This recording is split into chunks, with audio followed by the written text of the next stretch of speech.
All right, y'all. You know how Steppin Marcus J is live. We in the building. We about to get it in. We wasn't here last week, so you know we got to make up for it tonight. So we got a great show. We got guests in the building. My co-host is en route. We got a bunch of crazy stuff. We asking what the hell. What the hell is with this woman that killed a dude because he was bad in bed? Really? We talking about the dad who bust that ass of the dude that was messing with his kid. And we got a couple of stories of people leaving kids in cars. We still talking about leaving kids in cars and the shocking way that a clergyman tried to support another community. We got a lot to get into tonight, and we ready to do it for y'all. You know, hashtag Marcus J is right now. It's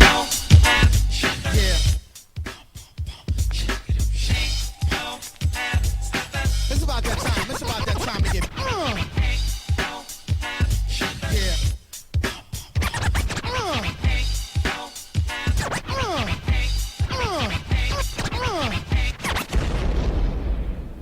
Button your lip, open your ears, strap on your thinking cap. Socially conscious talk that's entertaining with a dash of humor and the top sports stories of the week. It's time for Ain't No Half Steppin' with Marcus J. Sellers has Jordan. Jordan with 2 seconds to go. Puts it up and scores at the buzzer. Michael Jordan has won it for Chicago. Manning lobs it. Burris alone. Touchdown, New York. Down goes Frazier. Down goes Frazier. Down goes Frazier. He hits one deep to right center. That ball is out of here. The Yankees win the pennant.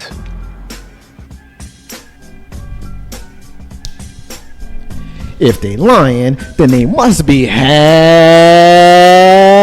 stepping. You know, half stepping. Marcus J is back live in the building once again for a great show. Be down with us tonight, 804-402-2893. Be down with the flagship show of Legacy Internet Radio, heard right here live from the den every single Monday night from 7 p.m. until pretty much when we finish doing the show. Ain't No Hashtag with Marcus J is sponsored by the Doctor of Optometry, Dr. Euphemia Huggins Williams, ODPC, sponsored by Free Spirit Enterprises and Live Action Captions. You'll hear spots from each of them later on as we progress throughout the show. Of course, we got a lot to get into. Special thank you to everybody that's listening to our replay on YouTube. Subscribe to our YouTube channel if you're listening to us on YouTube, then click on the subscribe button. We upload all of our shows directly to YouTube. You may be listening to us on TuneIn. We appreciate that. Click on the share button. If you hear something you like, make sure you tell your friends, your homies, your family how to find us here on Legacy Internet Radio. All of our shows, of course, we'll be plugging all our shows throughout the night, and as well as our longtime fans and family and listeners who are listening to us on MixLR. We appreciate those folks for holding us down every single week for as long as we've been doing this show. Ain't No Half Step on Marcus J. So without any further ado, I want to take a moment to go ahead and introduce the crew that we have here tonight and joining us as she does from time to time. She hit me up yesterday.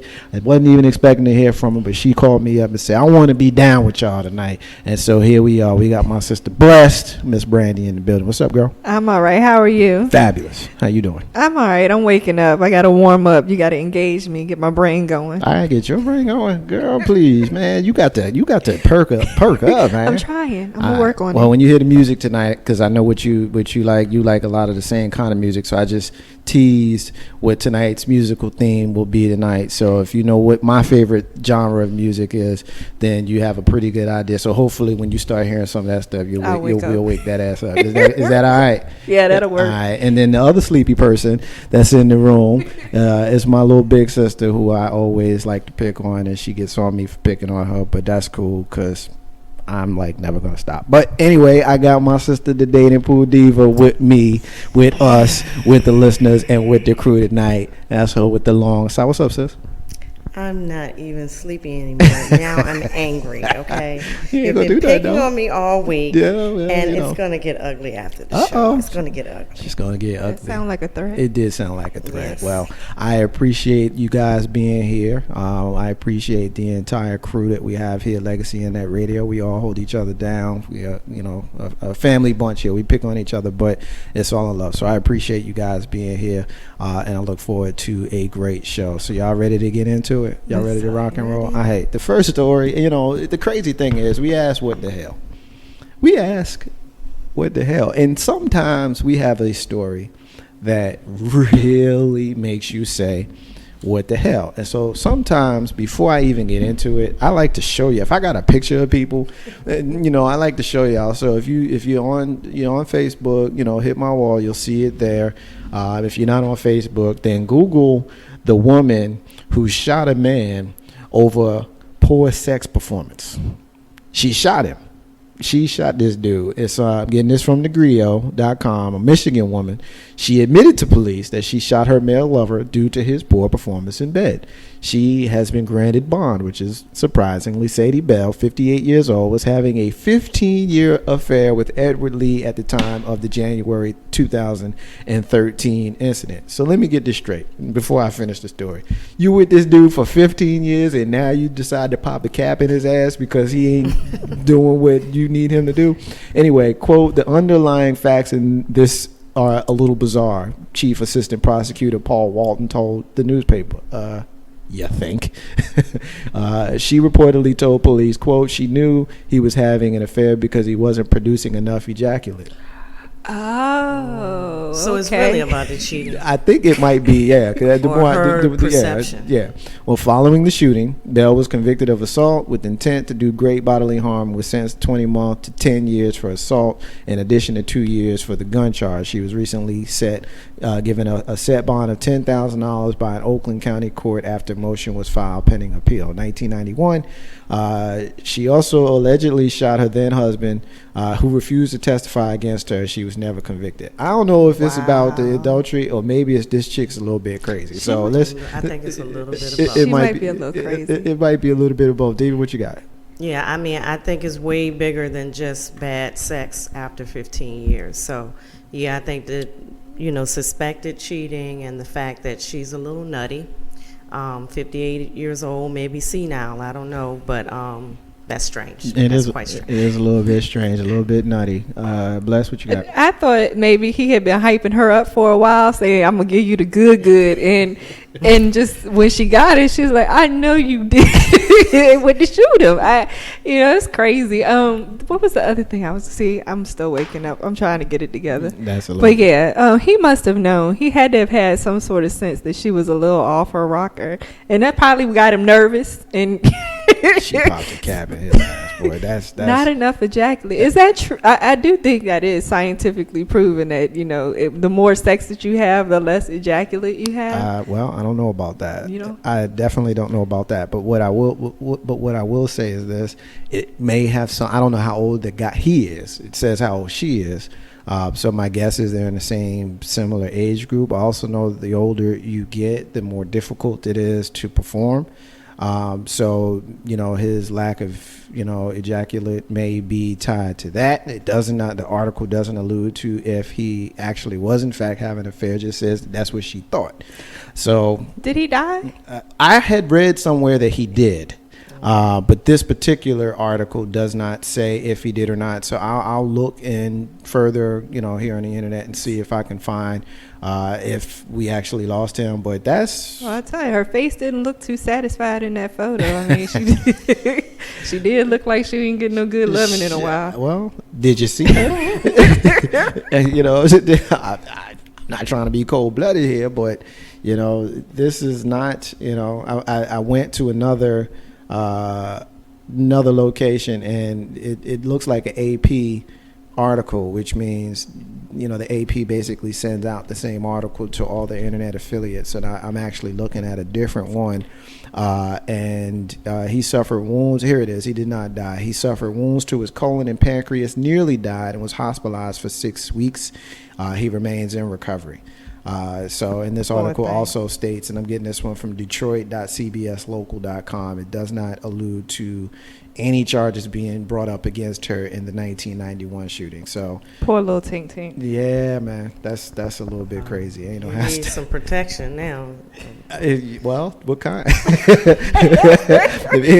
gun from Yeah, I her. mean, sure, that's crazy. Ain't no have Steppin Marcus J. All right, this next one is a little bit, well, you know what? They all a little bit crazy. Let me not just lead them off by saying they're a little bit crazy. I'm getting this one from news1.com. Now, this one blew my mind a little bit because y'all know I'm not afraid to talk about racism. I like to stare it in the eye and call it a punk, you know, because I think that if you're a bigot, you kind of are a punk. You know, you can have your preconceived notions about folk, and a lot of that is based in stereotype, but if it is the kind of, you know, behavior that allows you to treat folks different just because of how they look. I mean, it's one thing. I just don't want to hang out with them. I kind of understand that.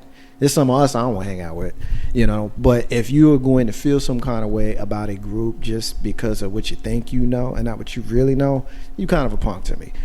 This story is about a Florida stabbing suspect who rejected help from a, quote, Negro public defender. Thomas Thorpe, 51, appeared before a judge and refused to have his lawyer represent him. The judge says, "Do you understand what an attorney is and what they do?" "Yes, they screwed us." This is what Thorpe responded. He seemed in a hurry as the short hearing progressed, telling the judge he wanted to enter a plea without the assistance of the black attorney standing next to him. Quote, "I said not guilty. I pleaded not guilty. I don't want this Negro standing next to me. I don't want a Negro standing next to me." And he repeated it. Now, I don't know where to go with this one. I wanted to talk about it because I do like to bring up instances of very obvious, blatant, you know, racism. But is this dude really going to jeopardize his future just so he could be a bigot? Well, the judge, from what I read, because I did read the story last night, the judge wanted him to be taken in for mental evaluation. Right. He's not mental, he's just racist. There's a difference. I mean, you can't say that he's crazy just because he said he didn't want a Negro beside him. In what era were we called Negroes? Maybe he still lives there. Maybe that's well, you know, it's also been my experience where, you know, people who are bigoted will try to find words they can use so that they can be more hateful than normal, which is the reason why I have a hard time accepting black folk using the N-word and using the logic that they're taking that, you know, the hate out of it, making it their word and all that kind of stuff because every time you say it, some bigoted person is somewhere laughing at you. They literally are laughing at you. You know, like you're a dummy. Kelly is listening. Thank you, Kelly. Kelly said, "What an idiot. He's not mentally ill. He's just an asshole." I agree. Adam says, "Let his ass fry." He must be related to one of those KKK cops. Gotta go. So some interesting comments from the folks listening. Diva, what you got on this one? Yeah, I think it's real unfortunate, but it's his decision to be racist and get whatever punishment comes to him. I saw the picture of, you know, the two of them together, and the black man's expression was like epic. It was like, I can't believe, you know what I'm saying, right, that you're not going to take free help to prevent you from going to jail. Right. No, I can dig it. Mrs. Michelle K is checking us out, listening to us right now. She's checking in and saying hey to everybody. So what's up, Michelle K? And special happy birthday to you. Happy birthday to Michelle K, our sister who listens to us every single week here. And you know how Steppin with Marcus J, as well as all of our shows here on Legacy Internet Radio. So we appreciate you and we appreciate the support that you bestow upon us every single week. Ain't no how Steppin Marcus J. All right, moving on to this next one. This next one's odd, and I'm glad that I've got a couple of sisters here to kind of speak on this one. I'm going to kind of not really offer much of an opinion on this one because this one is a shot, I think, in my opinion, a shot at some sisters, but it's veiled in some way. I'm also getting this one from thegrio.com. Universal Pictures is apologizing for the NWA biopic casting call. Now, what does that mean? A lot of folks don't know this, but NWA, of course, the group from the 80s and 90s that gave us Ice Cube and Dr. Dre and others, Eazy-E founded the group and others. There's a movie coming out that depicts them. And it's set to come out next year. It's being directed by F. Gary Gray. For those folks who don't know who that is, he directed Friday. He directed The Negotiator with Samuel Jackson. He directed Set It Off with Jada Pinkett and Queen Latifah and Vivica Fox and Kimberly Elise. So we know F. Gary Gray. They put out a casting call, and it's kind of odd, some of the stuff that they were looking for in it, but they presented a hierarchy of black women beauty that placed light skin and long hair firmly at the top of Group A. Group B language included should be light skinned and no weave. And at the bottom of the pyramid in Group D were dark skinned women who are poor in poor shape and not in good health. If the casting call had included the term good hair, it could have been easily been a real life Mean Girls type of deal, is what the article alludes to. But I won't read into the article too much. I think I've set it up by kind of highlighting Group A, putting a higher value on the light skin, good hair, chick, and then Group D, and obviously there's some groups inside with B and C and all of that kind of stuff. So Diva, have you jump in here first. What's your thoughts when you hear a casting call, not just for NWA's movie, but just any movie you hear a casting call like that? What do you think? I think that the whole colorism thing, I've become kind of, what's the word I'm looking for, kind of used to it, kind of numb to it, because since I can remember, it's always been a colorism issue. It's in the videos, it's in the movies, it's all on the internet, it's everywhere, light skin, long hair, straight hair, good hair, whatever you want to call it, blue eyes, green eyes. All of that has always been considered pure because it's closer to white. And if you're on the other end of the spectrum, you are not pure, you're dirty, and you're not respected. So it's unfortunate, but again, like the racist story we just left, it's a part of life, unfortunately. When you hear a story like this, Bless, what do you think? I don't want to speak for you. I'll have my opinion. I'll speak after you guys, but this one's kind of tough for me, man. Well, it's unfortunate that this had to come out with a black movie, if you want to put the quotations on a black movie. It's unfortunate it came out with that, because all of the movies pretty much have that same criteria. If you look at the people in the background, they're usually darker or overweight or something, but the main characters are light skinned with the good hair, or just prettier than the regular people. It's just, like I said, unfortunate that it had to come out with the black movie rather than a white movie.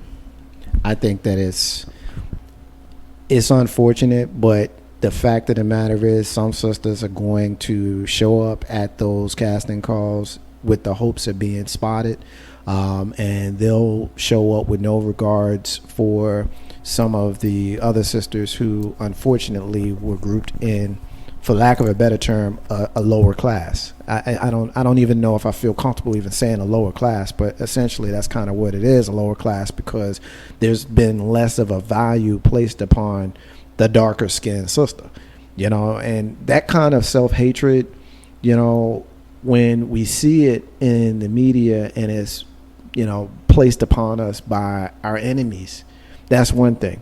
But when we place that kind of negativity upon ourselves, that hurts even more. Now, on one side, I can say consider the source, NWA. Why even trip off of that? Well, another thing I was going to say, the videos that I remember from back then, most of them had the light skin or the mixed girls with the long hair. So maybe that's what they were looking for back then. Right. So who knows? Well, when I was going to say, as far as NWA, if you think about some, and I won't get into them, I'm 40 years old now. When they came out, I was 15. So there's no way that I'd publicly support those songs. Are there songs that I know very well? Of course. When I was a kid, they were one of my favorite groups. And anything that you liked as a kid, you probably bring into adulthood. I could watch the Goonies every week to this day, but if it came out today, I probably would just laugh at it. So, that's kind of my disclaimer on it. But, when you think of, I guess kind of think of the source, but then when you think about somebody like Ice Cube, he knows better. It's the guy who did Are We There Yet? You know what I mean? Like, this is the same dude. So you would think that we would know better. This is a dude that has daughters. Yeah. Well, I mean, does Ice Cube have a direct hand in Absolutely. this? Executive producer. Wow. All of them. Ice Cube, Dre, and Eazy-E's widow are the final decision makers. And what took so long to get the movie out was the fact that the three of them had to agree on the casting. That's what took so long. This movie might have been in production by now. Well, it's in production now. Might have been production a while ago had they been able to agree upon it. Ice Cube's son plays Ice Cube in the movie. Dr. Dre's son was in negotiations to play Dr. Dre, but he didn't make the cut. So the point is they are very much in control. And then Eazy's widow, it's a woman. You know what I mean? Like, I don't want to assume that the standard should be higher if a woman is in charge, but let me jump out on that limb and kind of, maybe assume. I don't know Tamika Wright. I've never seen, I don't know what she looks like. I don't know if she is the light-skinned sister or the dark-skinned sister. But I just have a hard time kind of accepting that that's okay. Now, I know it happens, but accepting that that's okay, Diva. Well, it's not a secret that many black women are brainwashed by this same ideal that, the light skin is better, the white is better, and the dark skin is bad. Right. That's something that we've grown up with. I remember my mom telling me all the time, don't sit outside too long, you'll get black. Yeah. Or get some bleaching cream for your elbows and your knees because they dark. I always wondered, like, what's wrong with getting black? You know what I'm saying? I never understood it, and I still don't. But that was something that she grew up with. You couldn't wear certain colors. Don't wear that bright red against your dark skin. It's not going to look right. But my light-skinned sister could wear it. Right. You know what I'm saying? It was more appropriate for her to wear bright red or pink or whatever because it went with her complexion better. Now, who was the ones who started all that? Like, where did all that come from? It comes all the way back. It's a slave mentality. That's what I was looking for. You know what I'm saying? It's all the way back. Well, it is a slave mentality, and the unfortunate thing is that we, to this day, continue to allow the tools that were designed to make us feel bad, to make us feel hate, to make us hate each other, to make us hate ourselves, that we continue with that stuff. Like I fight, with people about, weaves and hair pieces and wigs and all that. I don't like it. I don't like it. And, I generally don't say anything unless I'm asked my opinion. But if you know me, you already know how I feel about that stuff. Mm-hmm. And I think, when you hear words like nappy, nappy hair, we know nappy has a negative connotation. But who is to say that nappy is not attractive? You can make sure that it's neat, because some folk don't make neat, and you need to be checked, but it doesn't mean that the texture is the negative part. But well, my hypothesis with this whole NWA thing is this: when you didn't have any money, you were willing to deal with whatever was going to come to you, be it a dark-skinned sister or a light-skinned sister. But the more money that you gained, the more those light-skinned sisters started throwing it at you, and the more you're supporting that mentality unknowingly, you're going after the mixed ones because she looks nice and all of that. So maybe that was their reality, and that's why that casting call was put out there. It wasn't supposed to be made public, but that's probably because if I remember correctly, Dr. Dre's wife is a lighter skinned sister, or maybe white. I don't think Ice Cube's. Yeah, I'm not sure about Ice Cube's wife. Sister his wife is a sister. She looked like a sister. And she's darker skinned and everything. She would fit in very well as far as her hue to us. She's somewhere in complexion between you two. But that's from my point of view, that's what I have. I think of most of the time. You'll see somebody that's lower down, they'll date whoever comes their way, but yet when they make a little money, they start being a little bit more selective. Yes, towards It's different. A status, Yeah. supposed to be a status symbol. Well, yeah. I mean, the status symbol thing. I mean, it was the forbidden fruit. We know that black men was lynched for whistling at white women. That's what the whole Emmett Till thing was all about. Right. And so which we know from history that Emmett wasn't trying to holler at her. He was just like, "Hey, how you doing, Miss White Lady?"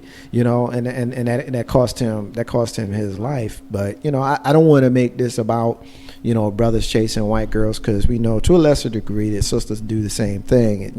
It kind of is what it is. I'm one of those people. What affects me bothers me, or I like it. What don't affect me, I could care less. You do what you kind of do what you want to do, but I will have an opinion, and I'll have an opinion on someone who wants to go after a black person, going after somebody, male or female, going after somebody that's white because they think it's better, or somebody that's lighter because they think it's better. Those are the people that I have a hard time with.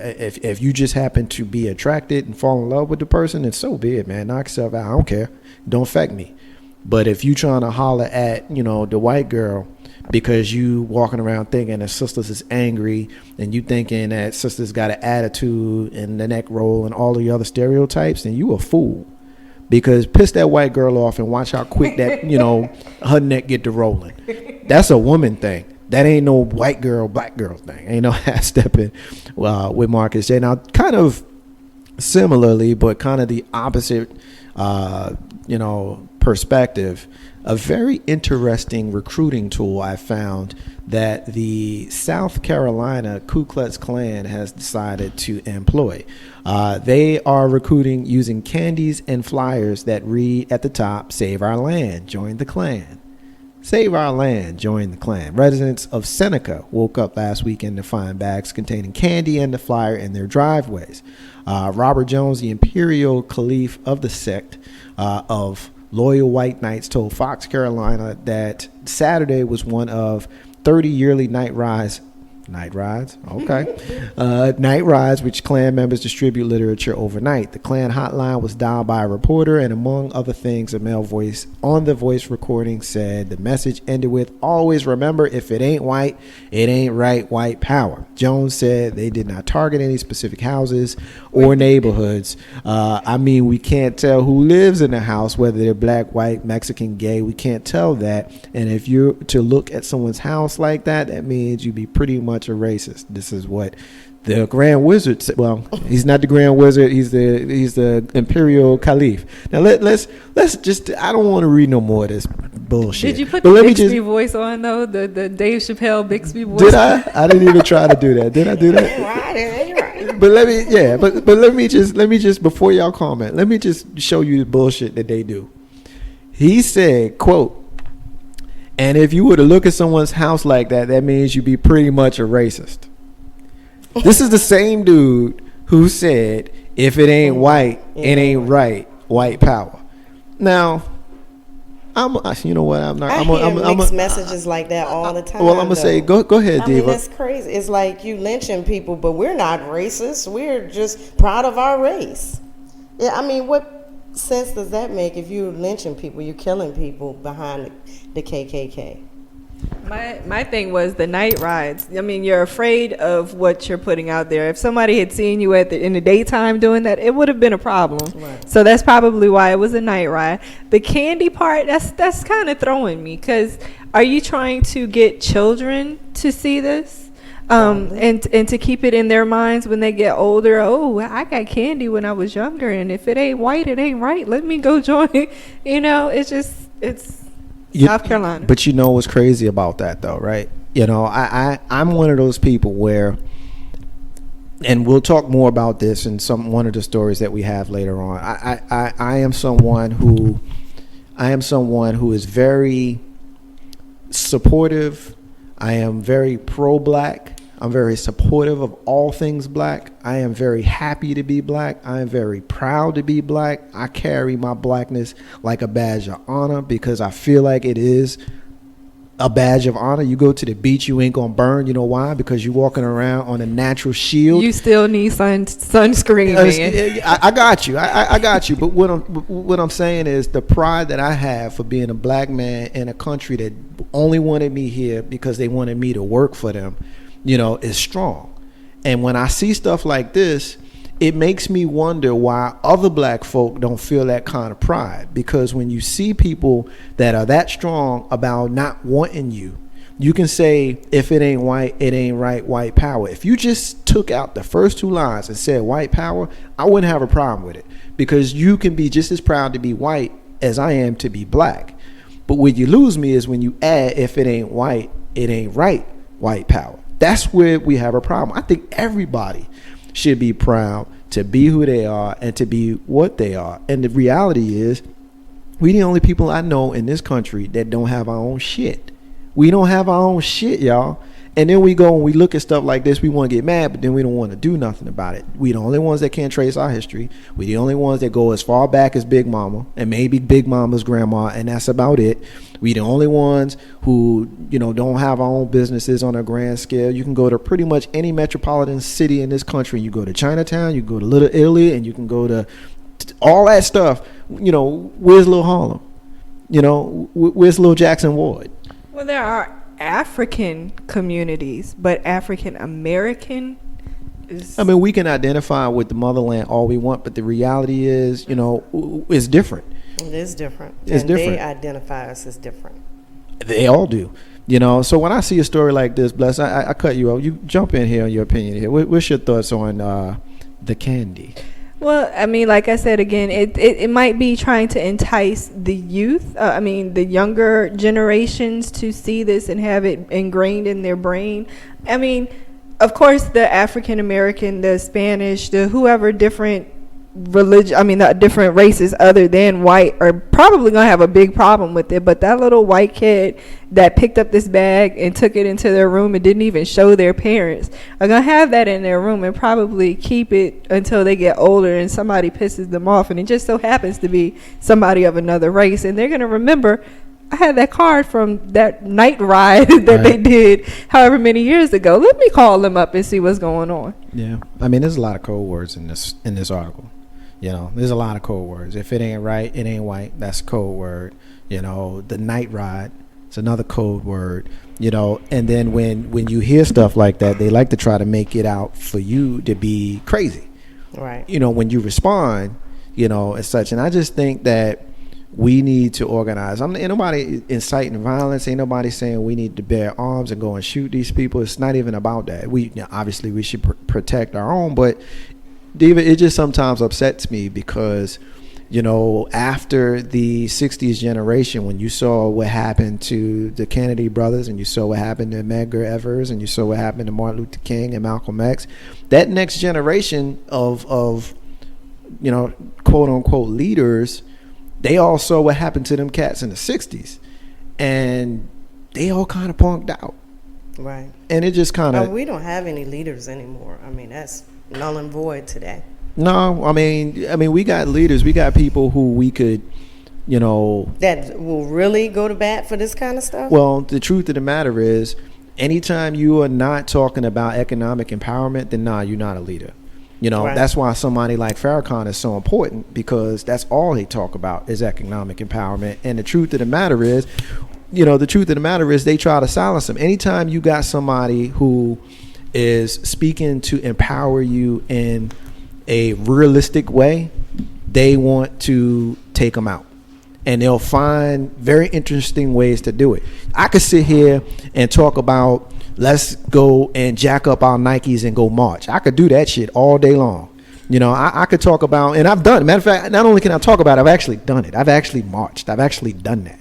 I keep talking about that all I want. But when I become dangerous, I become dangerous when I talk like how I talk on this show. When I start telling people, you know what, pull your money together. We need to get together and do like some of the folks do in other communities who watched us do it, and that's how they learn to do it. And actually have people start following you. That's when you become dangerous. Exactly. And you know what they do? They either try to defame your name Farrakhan, call him an anti-Semite. All he did was point out some obvious stuff about our relationship with Israel. Or somebody like Martin Luther King. Notice he was a good Negro until he started talking about economic empowerment and helping out, the poor people's, thing. And because the whole thing about him being in Memphis that time was about poor people. So he became dangerous. When you talking about marching and bringing in money, when you talking about that kind of stuff, you all right as long as you're doing that. But and he ends up getting killed behind it. So it's crazy. Ain't no how to stab with Marcus J. All right, listen, we're gonna take our first break of the night. And when we come back, I got a special guest that I'm going to introduce, but it ain't really a guest, but you'll see who it is at the top. And also we're gonna finish up some what the hell. We're gonna talk about this dad who beat the hell out the dude molesting his kid. Yes. We're gonna talk about a very strange fundraising thing that we got out here, and we got a reporter who gets suspended for a very, very interesting reason. Marcus J and the crew. Ain't no how stepping with Marcus J. We will be back in a minute.